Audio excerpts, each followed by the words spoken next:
Hey, c'est de nouveau moi, Alizée. J'ai été transférée dans un hôpital plus proche de la maison pour la suite de mon hospitalisation. J'étais toujours en isolement, mais après 2 tests négatifs consécutifs, il a enfin été levé.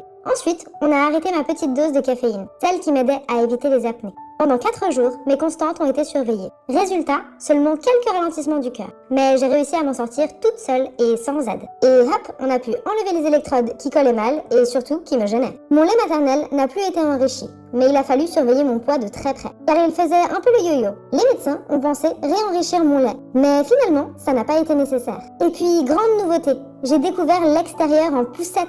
Et petit à petit, j'ai rencontré ma grande famille, si heureuse de pouvoir enfin me rencontrer. J'ai aussi eu beaucoup de contrôles. Les yeux, l'audition, une IRM cérébrale, tout est revenu rassurant. Une immense chance pour moi qui revient de si loin. Mais le plus difficile, ça a été l'allaitement et le sevrage de la sonde. Maman et papa ont tout donné. Maman dormait avec moi dans la chambre, surveillant chaque millilitre bu avec une balance très précise. Et avant et après chaque tétée, elle me pesait. Il fallait débrancher et rebrancher les câbles du scope à chaque fois. Au début, je faisais des fausses routes et mon cœur ralentissait. Donc la surveillance était indispensable. Finalement, il m'a fallu 2 mois d'entraînement pour réussir à téter comme une grande. Tu sais, même pour un bébé à terme, l'allaitement, c'est un défi. Alors pour moi, avec mon immaturité, la fatigue, la faible force de succion, c'était encore plus compliqué. Et comme à l'hôpital, on m'alimentait toutes les 3 heures par sonde, je n'avais pas cette sensation de faim. Parfois, mes parents avaient l'impression de me gaver pour grappiller quelques millilitres. Il fallait que je boive d'abord 50% toute seule pour pouvoir passer à la semi-demande, puis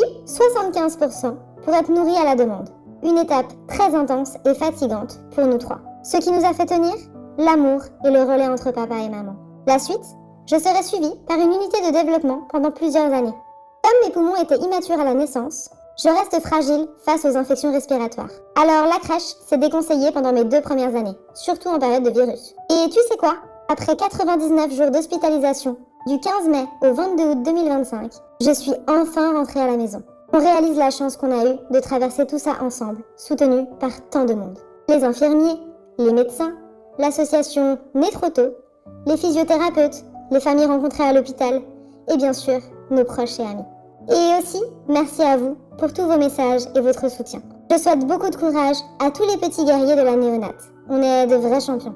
Ah, et j'oubliais, comme je suis née 3 mois trop tôt, jusqu'à mes 2 ans, on compte mon âge en âge corrigé. C'est-à-dire, comme si j'étais née le 15 août, la date prévue du terme.